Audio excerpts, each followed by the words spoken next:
Hello guys, સ્વાગત છે તમારું મારી ચેનલ ભારતીય ફૂડ મેજિકમાં। આજે હું તમારા સાથે શેર કરવાની છું તૂટી ફ્રૂટી કેકની રેસિપી। અને આ કેક ટેસ્ટમાં ખૂબ જ ટેસ્ટી લાગે છે અને તમે આ કેકની સાથે ચોકલેટ સોસ કે એવું કાંઈ એડ કરીને તમે ખાઓ તો પણ આ કેક ખૂબ જ ટેસ્ટી લાગે છે। અને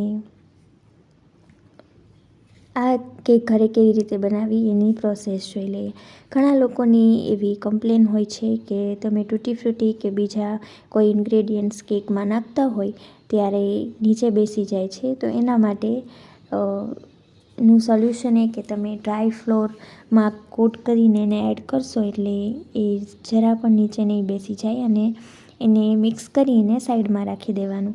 પછી આપણે કેક બનાવવા માટે બેટર તૈયાર કરી લઈશું। સૌથી પહેલાં એક બાઉલમાં હાફ કપ જેટલી દળેલી ખાંડ એડ કરશું અને એમાં હાફ કપ જેટલું દહીં ઉમેરશું। મારી પાસે દહીં થોડું ઓછું હતું તો મેં એમાં થોડી છાશ પણ ઉમેરેલી અને એ હાફ કપ જેટલું અને 1/4 કપ જેટલું તેલ ઉમેરવાનું છે। અહીંયા મેં કપાસિયા તેલનો ઉપયોગ કરેલો છે। જ્યારે કેક બનાવો ત્યારે અનફ્લેવર્ડ ઓઇલનો જ ઉપયોગ કરવાનો અને પછી એમાં 1 ટીસ્પૂન જેટલું વેનીલા એસેન્સ ઉમેરશું અને પછી બધી જ વસ્તુને એકવાર સરસ રીતે મિક્સ કરી લેવાનું અને પછી આ લિક્વિડ મિક્સચરને આપણે સાઈડમાં રાખી દઈશું અને જે આપણા ડ્રાય ઇન્ગ્રેડિયન્ટ્સ છે એને મિક્સ કરી લેશું। તો એના માટે આવી રીતે ચાળણીમાં 1 કપ જેટલો મેંદો લેવાનો છે। તમે મેંદાની જગ્યાએ ઘઉંનો લોટ પણ લઈ શકો। એમાં 1 ટીસ્પૂન બેકિંગ પાવડર અને half teaspoon baking soda add કરશું અને પછી આ બધી જ વસ્તુને ચાળી લેવાનું છે। જ્યારે પણ તમે કેક બનાવતા હોય ત્યારે ડ્રાય ઇન્ગ્રેડિયન્ટ્સને ચાળીને જ લેવાના જેથી કેકનું રિઝલ્ટ સરસ મળે। અને પછી આપણું લિક્વિડ મિક્સચર છે એમાં આવી રીતે ડ્રાય ઇન્ગ્રેડિયન્ટ્સ એડ કરતું જવાનું અને એને બેચીસમાં જ એડ કરવાનું જેથી તમને કેકનું બેટર છે એ તૈયાર કરવામાં આસાની પડે। અને પછી થોડો લોટ એડ કરતું જવાનું અને પછી એને મિક્સ કરતું જવાનું એટલે કેકના બેટર છે એમાં જરા પણ ગઠ્ઠા નહીં પડે। અને એ વાતનું ખાસ ધ્યાન રાખવાનું કે જ્યારે પણ તમે કેક બનાવતા હોય ત્યારે એને ઓવર મિક્સ નહીં કરવાનું, ધીરે ધીરે એડ કરતું જવાનું અને મિક્સ કરતું જવાનું। તમે ઓવર મિક્સ કરશો બેટરને એટલે તમારું કેક છે એનું રિઝલ્ટને જરા પણ સારું નહીં મળે। અને તમે જોઈ શકો છો કે મેં પહેલી બેચ લોટની એડ કરેલી મિક્સ થઈ ગઈ। હવે હું ફાઇનલ આપણો બધો જ લોટ છે એમાં એડ કરી દઉં છું અને પછી એને પણ એકવાર સરસ રીતે મિક્સ કરી લેવાનું। અને જ્યારે પણ તમે આ પ્રોસેસ કરતા હોય ત્યારે સાઈડમાં ગેસ ઉપર તમારે જે વાસણમાં કેકને બેક કરવાનું હોય અથવા તો ઓવનને પ્રીહીટ કરી લેવાનું। અને મને હજી કેકનું બેટર છે થોડું જાડું લાગે છે તો હું આમાં 2 થી 3 ટેબલ સ્પૂન જેટલું દૂધ ઉમેરું છું અને પછી એને મિક્સ કરતું જવાનું। અને પહેલાં તમારે જોઈ લેવાની કે કેકની કન્સિસ્ટન્સી કેવી છે। 2 થી 3 ટેબલ સ્પૂન જેટલા દૂધની જરૂર તો પડશે જ અને પછી એને મિક્સ કરી લેવાનું અને એકવાર મિક્સ થઈ જાય અને તમે જોઈ શકો છો કે એકવાર એ સરસ મિક્સ થઈ ગયું છે। અને પછી આપણે એમાં જે આપણે તૂટી ફ્રૂટીને લોટથી કોટ કરેલી હતી એ એડ કરી દઈશું અને એને પણ એકવાર સરસ રીતે મિક્સ કરી લઈશું।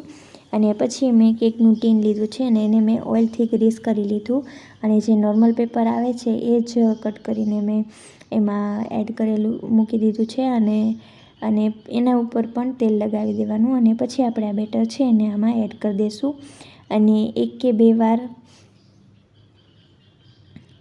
બેટર એડ કર્યા પછી એને ટેપ કરી લેવાનું એટલે જે પણ એમાં કેકના બેટરમાં જે એર બબલ્સ હશે એ બ્રેક થઈ જશે અને એ સરસ લેવલ અપ થઈ જશે। અને પછી આપણે ઉપરથી તૂટી ફ્રૂટી સ્પ્રિંકલ કરી દઈશું। જો તમારે તૂટી ફ્રૂટીની સાથે કાજુ બદામ અથવા તો બીજા કોઈ નટ્સ ઉમેરવા હોય તો તમે એ પણ ઉમેરી શકો છો, એનો ટેસ્ટ પણ સરસ લાગે છે। અને હવે આ તૈયાર છે અને હવે મેં વાસણને કીધું એ પ્રમાણે પહેલાં જ પ્રીહીટ કરી લીધું હતું 5 મિનિટ માટે અને પછી આપણે એને બેક કરી લેશું 30થી 35 મિનિટ માટે. અને 30થી 35 મિનિટ થઈ જાય પછી આપણે એને જોઈ લેવાનું, ટૂથપીકથી ચેક કરી લેવાનું. જો ક્લિયર આવે તો સમજવાનું કે કેક છે એ રેડી છે. અને કેકને જ્યારે પણ તમે બેક કરો ત્યારે ધીમી આંચે જ એને બેક કરવાનું, જેથી કેકનું રિઝલ્ટ સરસ મળે. અને પછી કેકને મેં રૂમ ટેમ્પરેચરે આવી રીતે નેપકિન ઢાંકી અને એને ઠંડુ થવા દીધું હતું, જેથી કેક ઉપરથી ડ્રાય ન થઈ જાય. અને પછી આપણે એને એની સાઇડ્સ છૂટી પાડી લેશું ટીનથી, અને પછી આપણે એને અનમોલ્ડ કરી લેશું. અને તમે આ રીતે કરશો એટલે ઇઝીલી અનમોલ્ડ પણ થઈ જાય છે. તમે જોઈ શકો છો કે મેં આમાં નોર્મલ પેપરનો જ ઉપયોગ કરેલો હતો, તો પણ એકદમ સરસ કેક તૈયાર થાય છે. અને હવે આપણે એને પ્લેટમાં કાઢી લેશું.